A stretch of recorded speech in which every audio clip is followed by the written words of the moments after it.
Hi everybody, I just wanted to make a quick video about a project I'm in the midst of, kind of at a point of no return. I've got a 2001 Nissan Altima. Let's see if I can turn, and I've pulled the engine out. Now this isn't the start of the madness. Let me just give you a little information on the car. It was a automatic 2.4, the KA24DE motor, 200 and some thousand miles, ran fine. I did compression tests, and when I got it, it was roughly 200 on all four cylinders.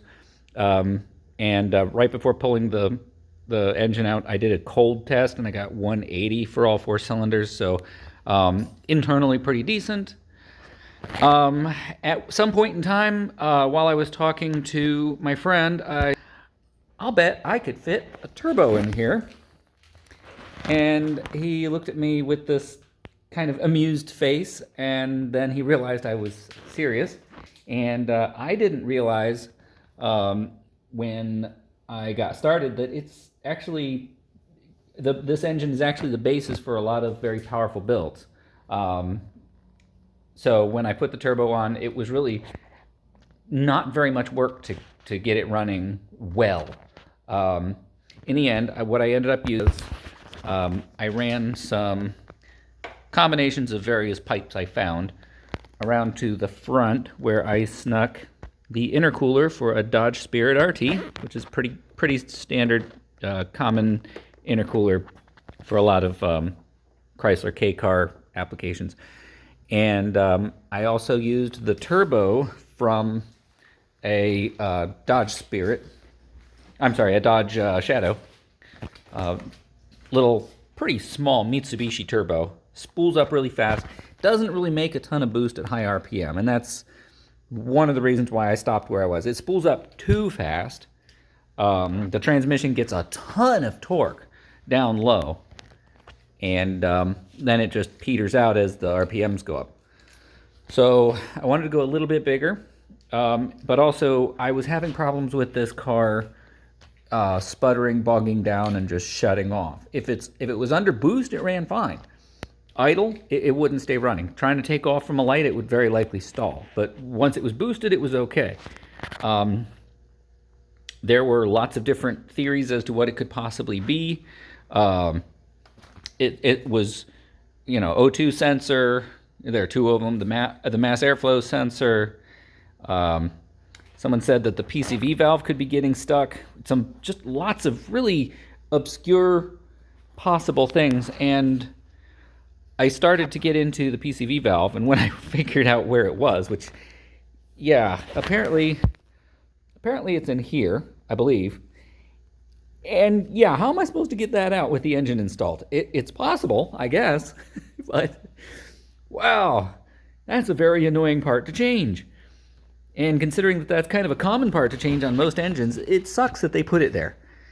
So I decided with that, and with all of this leakage pretty much everywhere, that I would take this opportunity to pull it out and rebuild the engine. Again, it wasn't, the compression was good, but it's leaking out of every gasket. If the engine oil is full, like at the full mark, it burns oil. So I think my valve stem seals are probably shot. I mean, it's got some age to it, so quite possible. And I believe this is a RE4FO4B transmission, I think, which basically makes it the same one that's in my 93 Maxima. Probably smaller splines or something like that. I don't know what the main difference is between the A and the B, or the V. V is in the Maxima. But I might see if there's some improvements there. I'm really not unhappy with how it was shifting. It seemed like the shift points were near perfect for a boosted application. So yeah, my goals are go a little bigger on the turbo, rebuild the engine.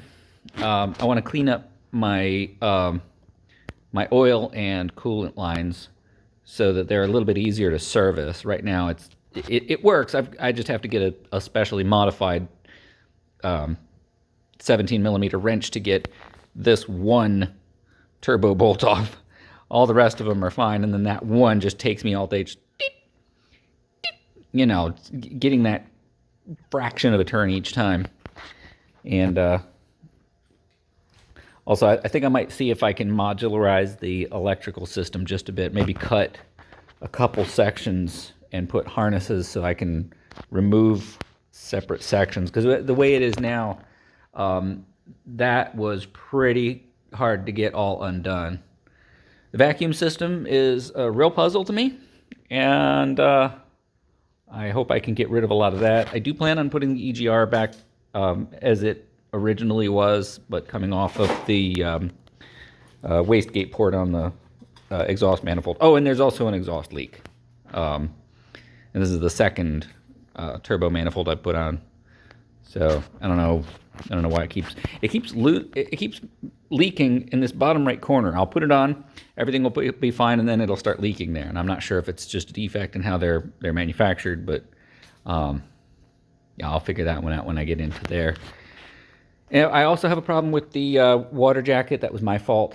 This is where I took the coolant line for the turbo, and I ended up having to braze the fitting on, and I just couldn't get it right. Ended up deforming the housing, had to grind it down, so I might have to try and source another housing. So yeah, anyway, so that's where I am on this. Another set of projects I have going on for this car is I've got the exhaust system, which, as you can see, starts out plenty big for the application, and then it turns into a straw. That is way too small for the power I'm producing. So I'm going to try and go 2.5 all the way back. I have certain project goals. One is that I want this thing to run on regular gas. I want it to be very reliable. I don't think that going outrageously high power is going to be feasible under that set of conditions. I want everything in it to work. I want, you know, air conditioning, cruise, power steering. I want the car to work like a regular car. But I think a reasonable goal with this build is probably going to be around 12 PSI. I don't think that's out of the ordinary for a KA24DE turbo. Of course, technically this is the KA24DEA because it was modified to fit the Altima. But I think internally it's still basically the same one that's in the 240 SX and the Xterra and all those. So yeah, that's where I am on this. Gonna pull the transmission off, get the oil pans, timing chain, and stuff off here, and see what the inside looks like, what the timing, or I'm sorry, what the valve stem seals look like. But yeah, I will have to say this is the fastest car I've ever owned, even before any of this. Just a little boosted Altima, 4-cylinder Altima, and man, it pulled hard and just kept going. So I'm excited to see what the next stage will produce. So I'll try and keep you updated.